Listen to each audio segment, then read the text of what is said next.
குட்டி பொண்ணு மொபைல்ல கேம் விளையாண்டுட்டு இருக்கா. அப்போ அங்க வந்து அவங்க அம்மா போனை வச்சுட்டு கொஞ்ச நேரமாவது படிடின்னு சொல்றாங்க. ஆனா அந்த பொண்ணு அவங்க அம்மா சொல்றத காலையே வாங்கிக்காம கேம் விளையாண்டுட்டு இருக்கா. இதனால அவங்க அம்மா கோவப்பட்டு அந்த போனை பிடிங்கிறாங்க. உடனே இந்த பொண்ணும் பெட்ல படுத்துட்டு எனக்கு போன் வேணும்னு சொல்லி ரொம்பவே அழறா. அவங்க அம்மாவும் வேற வழி தெரியாம போனை கொடுத்துறாங்க. அடுத்த நாள் இந்த பொண்ணு அவங்க அம்மாவும் எங்க வெளியே போறாங்க. அப்போ பக்கத்து வீட்டு பையனும் அவங்க அம்மாவும் ஸ்டெப்ஸ்ல நடந்து வந்துட்டு இருக்காங்க. அப்ப இந்த பொண்ணு போனை பார்த்துட்டு அந்த பக்கத்து வீட்டு பையன் மேல இடிச்சிடறா. இந்த பொண்ணோட அம்மா அவ தெரியாம இடிச்சுட்டா, அவளை மன்னிச்சிருங்கன்னு சொல்றாங்க. அவங்களும் பரவாயில்லன்னு சொல்லிட்டு வீட்டுக்கு போயிடுறாங்க. இப்படியே அடுத்த நாள் ஆகுது. அந்த பொண்ணு அவங்க அம்மா கிட்ட போய் அம்மா எனக்கு போன் கொடுங்கன்னு கேட்கறா.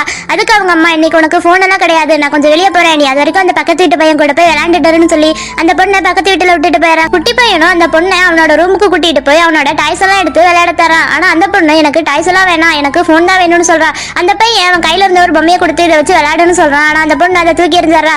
இந்த பையன் இந்த விஷயத்தை அந்த பொண்ணோட அம்மாட்ட சொல்லான்னு வெளியே போயிடுறான். அப்ப இந்த பொண்ணு எனக்கு போன் வேணும்னு சொல்லி உட்காந்து அழ ஆரம்பிக்கிறா. அப்போதான் அவளுக்கு அவங்க அம்மாவோட போன் அங்க இருக்கிறது தெரியுது. உடனே இந்த பொண்ணு அந்த பையனோட அம்மா போன் எடுத்து ஒளிச்சு வச்சுக்கிறா.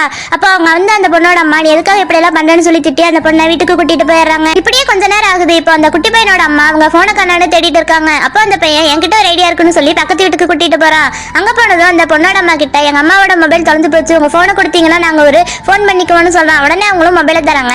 அப்ப இந்த பையனோட அம்மா கால் பண்றாங்க. பார்த்தா சவுண்டு அவங்க வீட்டுக்குள்ள இருந்துதான் வருது. என்னன்னு பார்த்தா இந்த பொண்ணு தான் அவங்க அம்மாவோட போனை வச்சு கேம் விளையாண்டுட்டு இருக்கா. இந்த பொண்ணு சத்தத்தை குறைக்கலான்னு பாக்குறா. ஆனா அவளால முடியல. இதை பார்த்து அந்த பொண்ணோட அம்மா நீ போனை திருடி இருக்கியான்னு சொல்லி அந்த பொண்ணை ரொம்பவே அடிச்சிடுறாங்க.